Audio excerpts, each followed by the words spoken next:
Hello, ഇന്ന് ഞങ്ങൾ ഗുരുവായൂർക്ക് പോവാണ്. കുറേ ദിവസമായി ഗുരുവായൂർ, ദിവസമല്ല ഒരു വർഷത്തോളമായി ഗുരുവായൂർക്ക് പോയിട്ട്. ഗുരുവായൂർക്ക് ഇറങ്ങിയിരിക്കുകയാണ്. ഇതാ ഇപ്പോൾ പട്ടാമ്പി എത്തി. രാവിലെ 6:40 ഞങ്ങൾ വീട്ടിൽ നിന്ന് ഇറങ്ങിയത്. പട്ടാമ്പി പുഴയാണ് കേട്ടോ, അതൊക്കെ നിറഞ്ഞ് കവിഞ്ഞിട്ടാണ് ഇരിക്കുന്നത്. നല്ല വെള്ളം വന്നിട്ടുണ്ടെങ്കിൽ ഈ റോഡിൻ്റെ അറ്റം വരെ വെള്ളം വരാറുണ്ട്. മഴ പെയ്തിട്ടുണ്ടെങ്കിൽ റോഡൊക്കെ മുങ്ങാറുണ്ട്. ചില സമയത്ത് വെള്ളപ്പൊക്കത്തിലൊക്കെ റോഡൊക്കെ മുങ്ങിയിരുന്നു. പട്ടാമ്പി കഴിഞ്ഞിട്ട് റോഡ് സൈഡിലുള്ളൊരു കുളമാണത്. ഇതാ ഞങ്ങൾ പോയിക്കൊണ്ടിരിക്കുകയാണ് കേട്ടോ. ഗുരുവായൂർ ഏകദേശം എത്താറായി. അപ്പം ഞങ്ങൾ ഗുരുവായൂർ എത്തി. ഇത് അമ്പലത്തേക്ക് തൊഴാൻ പോവുകയാണ്. ചെരുപ്പൊക്കെ കൊടുക്കാൻ വേണ്ടി പോവുകയാണ്. അവിടെ ഒരു ഇതിൽ അമ്പലത്തിൻ്റെ അവിടെയുള്ള കടകളാണ് കേട്ടോ അതൊക്കെ കാണുന്നത്. ഓരോരോ കടകളും വെട്ടിത്തിളങ്ങാണ്. ഓരോരോ സാധനങ്ങൾ ഉണ്ട്. തൊഴാൻ പോകാൻ വേണ്ടിയുള്ള നടത്താ. ഇതൊക്കെ കാണാൻ തന്നെ എന്ത് രസമാണ്. കണ്ണെടുക്കാൻ തോന്നില്ല ഓരോ കടയിലേക്കും കയറിയിട്ടുണ്ടെങ്കിൽ. ഞാൻ എല്ലാ സാധനങ്ങളും അങ്ങോട്ടും ഇങ്ങോട്ടും ഒക്കെ നോക്കിയിട്ടാണ് പോണത്. ഇപ്പോൾ തൊഴുകലൊക്കെ കഴിഞ്ഞിറങ്ങി ഫോട്ടോ എടുക്കാൻ വേണ്ടി നിൽക്കുകയാണ് ഞങ്ങൾ. അവിടുത്തെ ഗോപുരമാണ് ഈ കാണുന്നത്, ഗുരുവായൂർ അമ്പലത്തിലെ. ഞങ്ങൾ തൊഴുകൽ കഴിഞ്ഞു. പിന്നെ പ്രസാദോട്ടിന് പോയി. അവിടെ നിന്ന് ഭക്ഷണമൊക്കെ കഴിച്ച് കഴിഞ്ഞിട്ട് നടക്കുകയാണ് വണ്ടിയുടെ അവിടേക്ക്. അപ്പോൾ കുറച്ച് വീഡിയോ എടുക്കാമെന്ന് വെച്ചിട്ട് കുളത്തിൻ്റെ അവിടെ നിന്നാ ഞാനും മോനും കൂടി കുളം നോക്കി നിൽക്കുക. കുളത്തിലാണെങ്കിൽ തുരേന മീനാണ്, വലിയ വലിയ മീനുകളുണ്ട് കുളത്തിൽ. അതും നോക്കി നിൽക്കുക. ഇതാ കുളത്തിൻ്റെ നടുക്കിൽ ശ്രീകൃഷ്ണനുണ്ട്. ഇത് സാധാരണ കുളം പോലെയല്ല. ചെരുപ്പിട്ടിട്ട് ഇറങ്ങാൻ പാടില്ല, പിന്നെ വെള്ളത്തിൽ തുപ്പാൻ പാടില്ല, ചെരുപ്പ് കഴുകാൻ പാടില്ല, അങ്ങനെ കുറേ കാര്യങ്ങൾ, സോപ്പ് എണ്ണ അതൊന്നും ഉപയോഗിക്കാൻ പാടില്ല.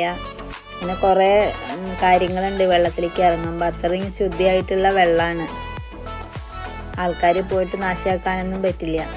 ഞങ്ങൾ കുറേ മീനുണ്ട് വെള്ളത്തിൽ, അത് നോക്കി നിൽക്കുകയാണ്. വലിയ വലിയ മീനുകളാണ്. ഞാനും മോനും കൂടി മീനും നോക്കി നിൽക്കുകയാണ്. ചിലവരൊക്കെ രാവിലെ വന്നിട്ട് ഇവിടെ കുളിച്ചിട്ട് അങ്ങനെ ഈറഞ്ഞെടുത്തിട്ടൊക്കെ തൊഴുകണ ആൾക്കാരുണ്ട് കേട്ടോ. ദൂരെ നിന്ന് വരുന്ന ആൾക്കാരെ തോന്നുന്നുണ്ട്. ഇവിടെയൊക്കെ റൂമൊക്കെ എടുത്ത് താമസിച്ച് അമ്പലത്തിൽ കുളിച്ച് തൊഴുകാൻ പോകുന്നുണ്ട്. ഇവിടെ ഈ കാണുന്ന ക്യൂ ഭക്ഷണത്തിന് നിൽക്കുകയാണ്. ഞങ്ങൾ പിന്നെ നേരത്തെ ഇവിടെ 8:15 എത്തിയതുകൊണ്ട് വേഗം തൊഴുകലും കഴിഞ്ഞിട്ട് പ്രസാദമൊക്കെ കഴിച്ചിട്ട് പോവുകയാണ്. ഈ ആൾക്കാരൊക്കെ പ്രസാദത്തിന് വേണ്ടി ക്യൂ നിൽക്കുകയാണ്, ടോക്കൺ കിട്ടാൻ വേണ്ടിയിട്ട്. ഭയങ്കര തിരക്കാണ് പ്രസാദത്തിന്. നമുക്ക് സാധാരണ പ്രസാദത്തിനൊന്നും പങ്കെടുക്കാൻ പറ്റാറില്ല. കാരണം തൊഴുകൽ കഴിയുമ്പോൾ തന്നെ 1 മണി 2 മണിയൊക്കെ ആവും. ഇത് വീട്ടിൽ നിന്ന് നേരത്തെ വരിക കാരണം തൊഴുകലും കഴിഞ്ഞു, പ്രസാദം കഴിക്കലും കഴിഞ്ഞു. അമ്പലത്തിൻ്റെ അധികം നടന്നു പോവാണ്, ചെരുപ്പൊക്കെ ഉള്ള സ്ഥലത്തേക്ക്. അമ്പലത്തിൻ്റെ അധികം ഉള്ളിൽ കൂടെയൊക്കെ നടക്കാൻ നല്ല രസമല്ലേ. അവിടുന്ന് പോരാൻ തോന്നില്ല ഗുരുവായൂർക്ക് പോയിട്ടുണ്ടെങ്കിൽ. ഞങ്ങളിതാ അധികം ഇങ്ങനെ നടന്നുകൊണ്ടിരിക്കുക കുളത്തിൻ്റെ ആ ഭാഗത്തു കൂടെ. ഈ ഗ്രില്ല് കെട്ടിയിരിക്കുന്നുണ്ടല്ലേ ഇരുമ്പിൻ്റെത്, അതിൻ്റെ ഉള്ളിലാണ് കേട്ടോ ശ്രീകോവിലേക്ക് തൊഴുകാൻ വേണ്ടി നിൽക്കുന്ന സ്ഥലം.